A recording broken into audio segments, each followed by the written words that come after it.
At a quiet Virginia bus stop, a black woman is arrested without cause. Calm, silent, no crime committed. But when she makes one call, everything freezes. Officers pale, phones ring, and suddenly, the woman they cuffed like a criminal becomes the one they fear most. Because they didn't just detain any black woman. They shackled the wife of a Pentagon cyber commander. But this story isn't just about one arrest. It's about the system that's about to crumble. They thought she was powerless. They were dead wrong. What happens next will ignite a reckoning no badge can stop. The morning chill wrapped itself around Naomi Walters like a warning. She sat on the bus stop bench in her tan wool coat, purse on her lap, eyes calm. Nothing about her screamed danger. But to Officers Doyle and Harris, that didn't matter. They pulled up slow, marked cruiser, lights off, power disguised as casual. "Ma'am," Doyle barked as he stepped out, jaw tight, hand resting too comfortably near his holster. "Gonna need you to stand up." Naomi blinked once. "Why?" "You match the description," Doyle said, eyes cold. "Suspicious activity reported in the area." "Suspicious," Naomi repeated, as in, sitting and waiting for the 8:45 downtown? Doyle didn't flinch. "Let's not make this harder than it needs to be." Harris hovered behind him, uncomfortable. He was younger, less confident. He kept glancing at Naomi's purse like it might explode. Naomi reached into her bag, slow and deliberate. No sudden moves. She'd done this dance before. Her ID slid out, government issued, clean, nothing to hide. But Doyle didn't even glance at it. "Cuff her," he ordered. "What?" Naomi asked, voice calm, almost detached. "Failure to comply. We'll sort it downtown." Harris hesitated. "Mike, cuff her." The cuffs clicked behind her back. A nearby teenager paused mid-sip of coffee, phone now recording. A woman on her morning walk slowed. People were watching. "You're making a mistake," Naomi said, her voice still low. Not pleading, just stating a fact. Doyle smirked. "Yeah, we'll see." As they loaded her into the back of the cruiser, her scarf slipped from her shoulder. A silver pin glinted on her blouse, small, official, and barely visible to the untrained eye. They didn't notice. They didn't care. Naomi sat back in the seat, her head tilted toward the window. She didn't cry. She didn't argue. But behind her silence, her mind was already moving, calculating. The holding cell was cold, sterile. Naomi sat upright, coat removed, her blouse neat despite the rough handling.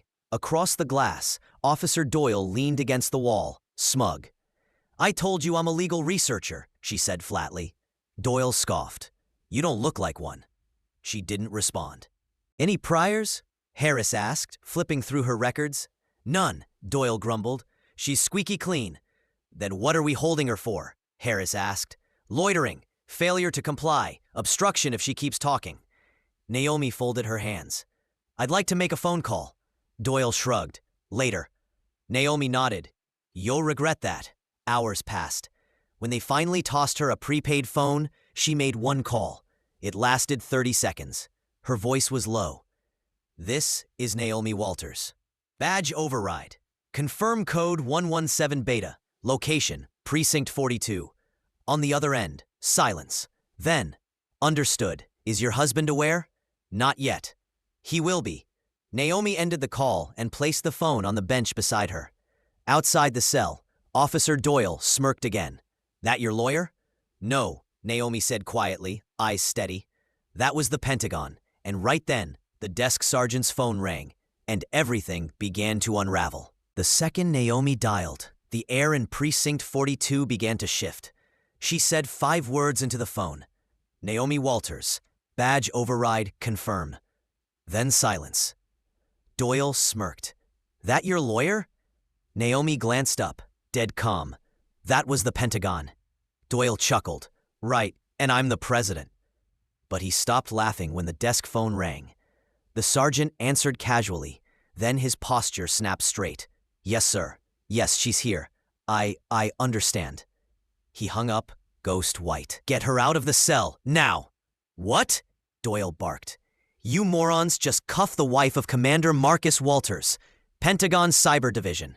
Doyle's jaw went slack. Harris looked like he'd swallowed glass. The holding cell buzzed open. Naomi stood tall. She didn't gloat, she didn't rush. She stepped out like a queen reclaiming her throne. Doyle scrambled to explain. "Listen, we didn't know who you were." "That's exactly the problem," she said coldly. "You never asked, you just assumed." Outside, a black SUV glided to the curb. The door opened. Commander Walters stepped out, flanked by two men in black coats. He didn't even glance at the officers. He opened the car door for his wife. Naomi paused at the precinct door. "You made one mistake," she said. "You thought I was alone." Then she stepped inside the car. The door shut with the finality of a verdict. Back inside, chaos exploded.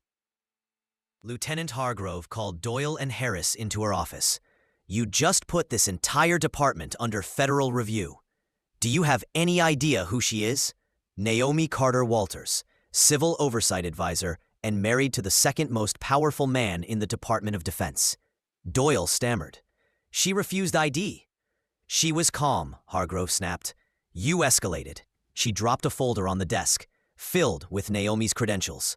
"And worse, she's been compiling evidence. Years of patterns, profiles, internal complaints buried."